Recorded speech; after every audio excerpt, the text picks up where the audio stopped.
இப்போ நீங்க ஒரு ஆப் கிரியேட் பண்றீங்கன்னா என்ன ஆப் கிரியேட் பண்ணுவீங்க? அதுக்கு என்ன நேம் வைப்பீங்க? சாப்பாடுல எவ்வளவு உப்பு போடணும்னு சொல்லிட்டு ஆப் கிரியேட் பண்ணு. என்னடா இங்க ஒரு 5 கிலோ உப்பு இருந்துச்சுங்கடா. எல்லாத்தையும் போட்டாச்சு முதலாளி. இப்ப உப்பு இல்லன்னு என்ன முதல்ல நல்லா தின்னா விட்டு ஏமா சட்டையா பாருங்க. புடிங்க. புடிங்க. இங்க பாருங்க. நம்ம போட்ட காய்கறி இருக்கா? விட்டுருங்க. ஆனா போட்ட உப்பு மட்டும் காணாமலாலே. இங்க பாருங்க.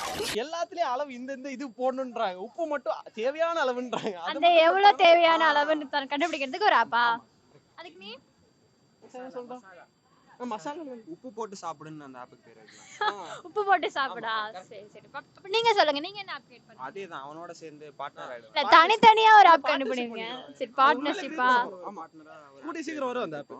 ஓகே. அடுத்த மாசம் 10ஆம் தேதி ஆப் லான்ச் பண்றோம். அடுத்த மாசம். ஆமா ஆமா. உருட்டு நீ உருட்டு. நீங்க சொல்லுங்க. சேம் நான் என்ன எல்லாரும் ஒரே ஆப் கிரியேட் பண்ணுவீங்க? அவன் வேற ஒரு இடத்துல இது பண்றான், நாங்க இங்க பண்றோம். ஆமா. காப்பிரைட் நீங்க கிளைம் பண்ண மாட்டீங்களா அப்ப? என் பார்ட்னர் தான். 3 பார்ட்னர் ஆகும் இதுல. ம். இப்ப ப்ராஃபிட்ல எப்படி பிரிச்சுப்பீங்க? 1/3. 1/3. அவ்வளவுதான். என்னப்பா?